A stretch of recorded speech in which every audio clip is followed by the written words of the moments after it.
How's it going? Y'all back with a new damn video. Let's get right down to it. Now, I know the camera quality for this video is way different than usually my preview videos the past 2 weeks, but I ain't got time for the bullshit. You know what I mean? I ain't got time to put an actual good camera on all this and that to, feed into the garbage that we got going on with this damn team. As you saw in my recent video before this one was the power struggle video, that I think is going on.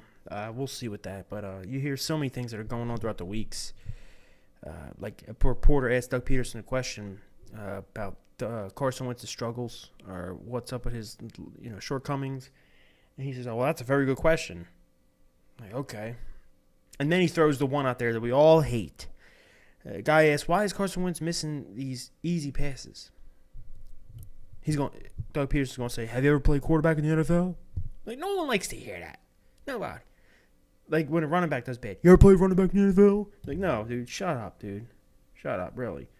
But, yeah, so let's get down to this game. Eagles versus Bengals. Week 3 now. And I watched the Bengals. I watched both of their games. I watched the Chargers week 1. They should have won that game. Actually, should have went to overtime. If that stupid kicker, that fat bastard kicker they have, overweight, which, missed a 31-yarder. They could have went to overtime easily.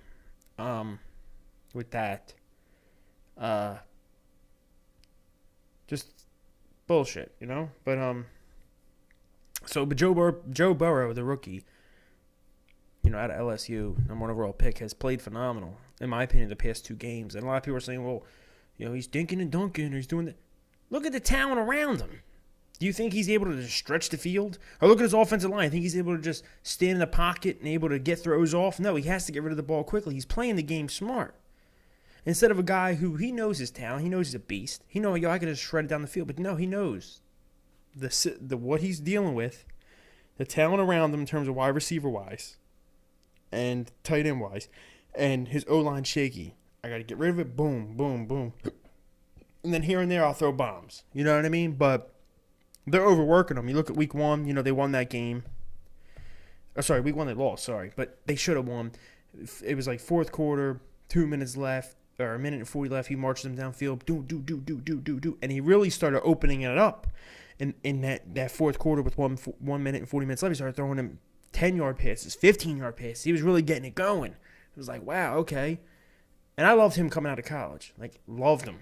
I love his story. I love the whole rise up and everything, and how how he came from nothing, the backup to almost a 6th-round pick would have been if there wasn't his season last year. If they would have canceled college football like they did this year, but now it is returning. But if it would have canceled like they did this year, he wouldn't have a job, like he said on Twitter. But yeah, so it does that, and then you have last week's game against the Cleveland Browns. Now, Cleveland Browns were smoking them throughout the whole game. It was like, damn, they were down a whole bunch of points. And I know it was garbage time stuff, but Burrow was starting to come back, and they made it reasonable where it was 35. They lost 35-30. Okay. Now, honestly, I wouldn't mind us winning like 35-30, but the points they got to almost make it seem like a comeback was like garbage time or almost damn near, whatever. But you look at Joe Burrow, and, they had him pass the ball 61 times in that game. The first rookie to do that since, what, they said 2002? Some guy named Chris, whatever the hell. Yeah, he was the first person to do that since 2002 or 2001, I think it was. 61 passes in a game as a rookie. Second game of his career off a short week, coming off a Sunday going to a Thursday game. That was crazy to me. He had 300 yards, went in 3 touchdowns, whatever. Yeah, somewhere in garbage time, I get it. Ooh, this and people want to talk shit, but still, he's a beast. I look at it, and I look at this team, and this is a game we should win. And I think we should. But I'll be honest with you. We could lose this game. Yes, that's how bad we have played. We lost to the Washington football team, and then right away they go and get blown out by the Cardinals. But, of course, the Cardinals are a good team with better talent. But I wouldn't be shocked if they lost this game, the Eagles. I wouldn't be at all. I mean, honestly, I think they pose more of a threat than the Washington football team did. And now I understand they're rivals, so it's going to be harder games each time. I understand they probably have a better D-line. But quarterback-wise, they smoked the Washington football team. Joe Burrow's a beast in only 2 games. And he got weapons. He got Joe Mixon who could run it. You know what I mean? I think the telling thing about this whole game has to be we have to run the ball. We have to run the ball. Last week we ran it with success. Like I said before, we all say it until we're blue in the damn face. Doug has to run the football. Now I understand we got down a little bit late in the game and then you couldn't really run it. But his success, Doug, as a coach, when he runs the ball, I think it was 29 plus times. Like I said last week, I think was he 9-0 or 9-2 or 9-1 or has a winning record with that succession. Last week, Miles Sanders, he fumbled early. After that, had 85 yards, I think, on the ground, but overall 131 from scrimmage. And Boston Scott had some carries also. But I read this stat right here. We look at the Bengals. Bengals gave up. And you know me, I'm not really like a reading off the phone type guy. I don't do that garbage. I go off the top of my head. But still, I just want to put this into consideration. So if something happens, it's out there in the airwaves. Y'all can hear it. Okay, Bengals have gave up 215 yards rushing to the Browns and are giving up an average of 150 yards on the ground total for the past 2 games. So this guy writes in the comments, and I agree with him, here comes a game where we throw the ball 45 times and Sanders pops a huge run in the fourth quarter on his 7th carry. Yeah, that's what's going to happen. When you know this a team you can run and shred the ball against, whether it be with Miles Sanders or Boston Scott, he's going to throw it 45 times, Doug. He's going to throw it 45 times. And then in the fourth quarter, Sanders is going to get a little run, and he's going to break it big, which he could have done all game long. Yep. So the game plan is to basically run the ball. Got to do more bootlegs, more rollouts. Get Wentz out of the pocket, which we argued about last week and the week before. I personally said, like I said in like my other video, I think this coaching council is not working. When Wentz goes to the sideline to read his tablet, he has 4 people in his ear. It's not like, okay, head coach Doug worries about everything else. And then he would have his OC in his ear or his quarterback coach. Now he's got Doug, a pass game coordinator, senior counsel, and what the hell is it? Scangrell, and then the other one is fucking Marty Morgan, that goddamn bum. He shouldn't even be back in the freaking building. He's got all these guys. He got 4 guys to respond to. Hey, what should I have done there? What should I have done there? What should I have done there? What should I have done there? What should I have done there? What should I have done there? It shouldn't be that way. Doug kind of coaches Wentz throughout the weeks, and then after that, Wentz would go to the sideline with the offensive coordinator or the quarterback coach, and they would just look at it, and Doug's still controlling, watching the game on the sidelines. And something else was really propelling to me is that how, really crazy to me that I hear that, Doug and Wentz used to have quarterback meetings every Thursday or Friday before the games and break down stuff just together, and probably had Frank Reich and John DeFilippo in there. After 2018, late 2018 or 2019, they stopped doing it. And what happened since then? All you saw was regression. Not from just Carson Wentz, but the offense as a total, as a whole.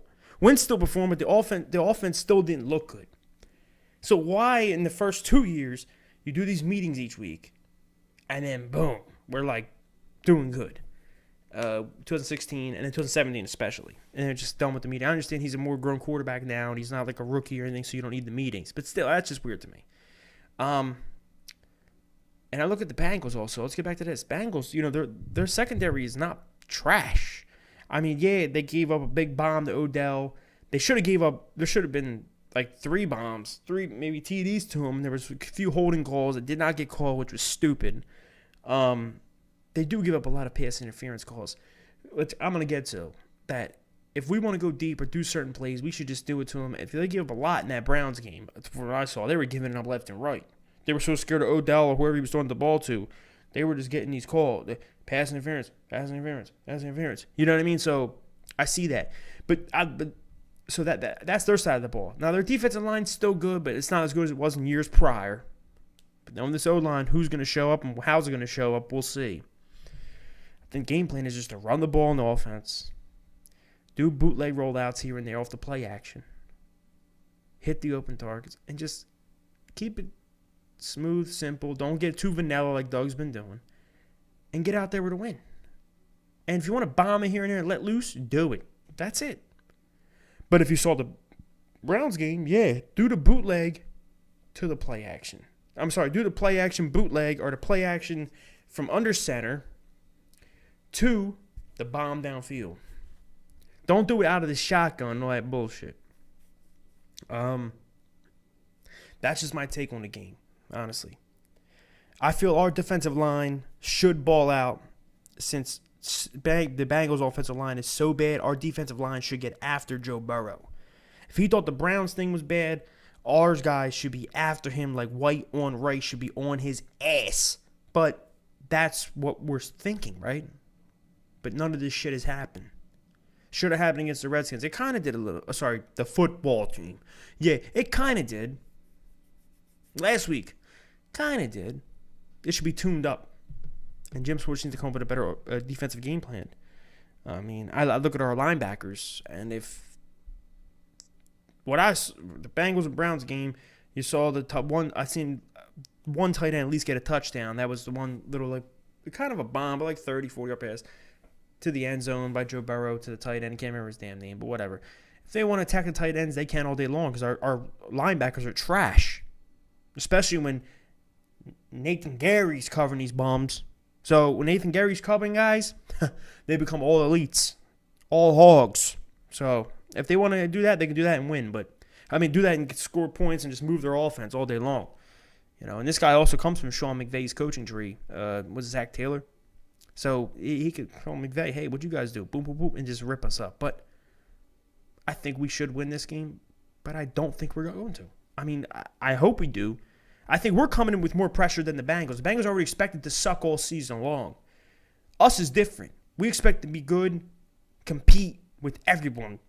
And the fans have, the players have, like, yo, this is the, Wentz was saying before the season, this is the most complete offense I've been in and here in the city, and blah, blah, blah, blah. They have more pressure on them than the Bengals do. The Bengals we got the first round pick, we got a rookie quarterback, and they got it's smooth than them. They lose, but they win. They win. Us, it's more like, oh, we got to win to save the season. Oh, my God. Even though I don't think it can be saved. But we'll see. Let's go, bird. Fly goes fly. Comment below on your thoughts. I don't know what else to damn say, honestly. I'm fed up with it. I'm over it. But you got to beat the Bengals. Because it gets very rough after this. Very rough. The 49ers, there's Baltimore, there's Steelers. All coming up in a row damn near. So, let's go, birds. Fly goes fly. I'm out.